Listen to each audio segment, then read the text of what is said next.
అందరికీ శుభోదయం, నమస్కారం. నేను మీ సాయి ప్రసాద్ అలియా సాయి ప్రకాష్. ఇది నా రెండవ వీడియో. శ్రీలంక వర్సెస్ ఇండియా రెండవ టెస్ట్ విషయంలో 2 టెస్టులు ఆడుతున్నాము. ఇది ఆఖరి రెండవ టెస్టు. నిన్న నేను ఇంగ్లీష్లో వీడియో అప్లోడ్ చేయడం జరిగిందండి. మా తెలుగు ప్రేక్షకులకు వెంటనే వాళ్ళకి ఎందుకు హట్ అయినట్టున్నారు. వెంటనే నాకు మెసేజ్ తెలుగులో ఎందుకు చేయలేదు అన్నట్టుగా ఒక కామెంట్ వచ్చింది. మంచిదే, నాకు ఇట్లాంటి మెసేజ్లు రావడం వల్ల నేనేమి బాధపడండి, వేరేగా భావించను. అడగాలి, అడిగి మరీ చెప్పించుకోవాలి. నాకు కూడా అప్పుడు ఉత్సాహంగా ఉంటుంది. మీరు అడిగిన ప్రశ్నలకు సమాధానం చెప్పడానికి నేను కూడా కొంచెం ఆలోచించి సమాధానం చెప్పవలసి ఉంటుంది. కాబట్టి మీరు ప్రశ్నలు వేయండి, నేను తప్పకుండా సమాధానాలు చెప్తాను. స్వాగతం Hyderabad blues on cricket analysis. నేను మీ సాయి ప్రసాద్ అలియాస్ సాయి ప్రకాష్.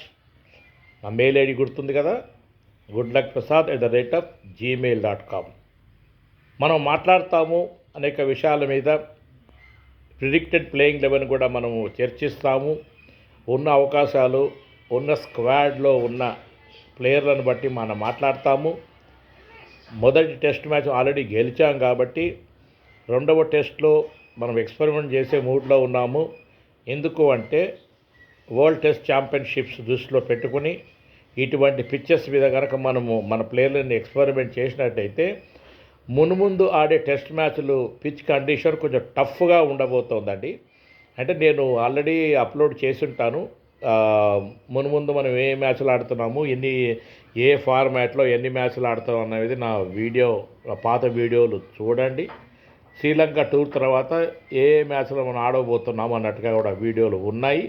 అయితే ఇప్పుడు ప్రస్తుతానికి మన టాపిక్ ఏమిటంటే, మనం చెప్పిన విధంగా అనుకున్న విధంగా టాస్ గెలిచి ఇండియా మరి బ్యాటింగ్ ఎన్నుకుంది. చక్కటి పరిణామము, క్లియర్ స్కై, మరి ఆడుతున్నారు. మ్యాచ్ మొదలైంది. సోనీ లివ్లో మ్యాచ్ మొదలైందండి. ఓపెనర్స్ వచ్చారు. ఏది ఏమైనా ఒక మంచి కండిషన్స్లో మ్యాచ్ మొదలైంది. మొదటి ఓవరు జరుగుతోంది. యశస్వి జైస్వాల్ మరి కేఎల్ రాహుల్ ఓపెనింగ్కి రావడం జరిగింది. మనం ఎన్నో విషయాలు మాట్లాడుకుంటాం. అనే విషయానికి వచ్చినట్టయితే మరి సర్ఫరాజ్ ఖాన్కి ఎందుకు అవకాశం ఇవ్వటం లేదు? అతన్ని ఒక బొమ్మలాగా కూర్చోబెట్టి ఫామ్ కోల్పోయేలాగా అతని మోటివేషన్ దెబ్బతీస్తున్నారండి. అది అటువంటి స్ట్రాటజీ ఎందుకు మరి బీసీసీఐ వీళ్ళు ఫాలో అవుతున్నారు? ఆ ప్లేయర్ని 2 ఏళ్ల తర్వాత టీంలోకి రాగలిగిన ప్లేయర్ని, మంచి ప్లేయర్లని, అన్ని మెడుకులు ఉన్న ప్లేయర్లని, డొమెస్టిక్ క్రికెట్ కూడా ఆడి సక్రమంగా టీంలోకి వచ్చిన ప్లేయర్ని ఎందుకు వెళ్ళి సర్ఫరాజ్ ఖాన్కి అవకాశం ఇవ్వటం లేదు? అది ఒక పెద్ద ప్రశ్న. శుభమాన్ గిల్ క్యాప్టెన్సీ అయినప్పటికీ క్యాప్టెన్ అయినంత మాత్రాన అవకాశం తీసుకోవాలని రూల్ ఏం లేదండి. వైస్ కెప్టెన్ కూడా క్యాప్టెన్సీ బాధ్యతలు మనం అప్పచెప్పవచ్చు.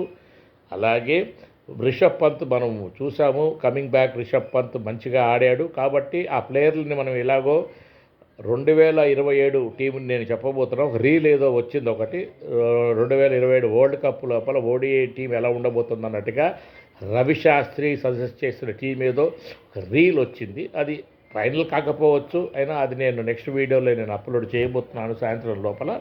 అది పక్క ఉంచి మరి సర్ఫరాజ్ ఖాన్కి అయితే అవకాశం రాలేదు. అదే బ్యాటింగ్ ఆర్డర్తో వీళ్ళు దిగారు. అయితే సారాంశ్ జైన్కి మాత్రము కుల్దీప్ యాదవ్ ప్లేస్ లోపల అవకాశం లభించడం సంతోషము. 3 స్పిన్నర్సు.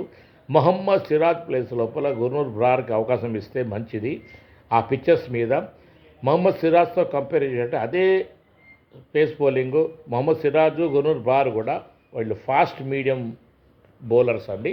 మీడియం ఫాస్ట్ బౌలర్లు కాదు, ఫాస్ట్ మీడియం ఫాస్ట్ బౌలర్. కాబట్టి ఈ పిచ్ మీద, కొలంబో పిచ్ మీద ఫాస్ట్ బౌలర్కి మంచి అనుగుణంగా ఉండబోతోంది. బ్యాటింగ్ కూడా అలాగే ఎంజాయ్ చేస్తారు. బాల్ రేజింగ్ డెలివరీ, మంచిగా బౌన్స్ ఉన్న పిచ్చెస్ మీద బ్యాటర్ సరిగ్గా ఆడగలిగితే మంచిది.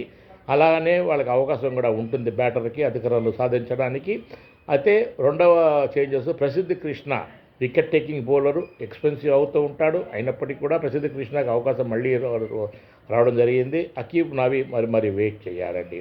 ఇవన్నీ కూడా అంటే డీమోటివేషన్ పాయింట్స్ అండి. ఒక ప్లేయర్ని స్క్వాడ్లోకి తీసుకుని మన కళ్ళ ముందు ఒక అవకాశం ఉన్నప్పటికీ, రిస్క్ లేనప్పటికీ అవకాశం ఇవ్వకపోవడం అనేది ఒక misjudgement point of view నేను భావిస్తున్నాను. అంటే మనం బయట ఉండి మాట్లాడవచ్చు ఎన్నో, కానీ బీసీసీఐ మరి మైండ్లో ఏం జరుగుతోంది, ఎందుకు ప్లేయర్లకు అవకాశం ఇవ్వటం లేదు? Remuneration point of view okay, whoever may be in the squad they might get the payment, but money is not everything అండి. ప్లేయర్ యొక్క ఫామ్ లెవెల్స్, వాళ్ళ మోటివేషన్ లెవెల్స్, అవకాశం రాగానే వాళ్ళు వాడే యాటిట్యూడ్, ఇవన్నీ కూడా చాలా మంచిది. ఫ్యూచర్ లోపల ఇవన్నీ కూడా ప్రపంచ కప్కి పనికొచ్చేవి.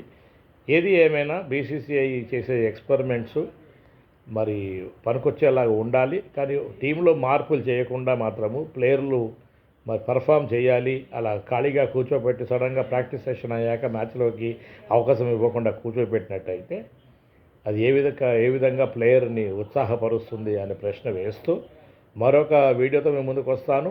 అదే చెప్పాను కదా, 2027 వరల్డ్ కప్ టీం ఎలా ఉండబోతుంది అన్నట్టుగా ఒక రీల్ వచ్చింది. ఆ రీల్లో ఉన్న ప్లేయర్లనే నేను చదువుతాను. నా వైపు నుంచి నేను చదవటం లేదండి. మొహమ్మద్ షమి, భువనేశ్వర్ కుమార్కి అవకాశం ఇచ్చినట్టుగా ఆ రీల్లో నాకు కనపడింది. ఏది ఏమైనా మరొక వీడియోతో ముందుకు వస్తాను.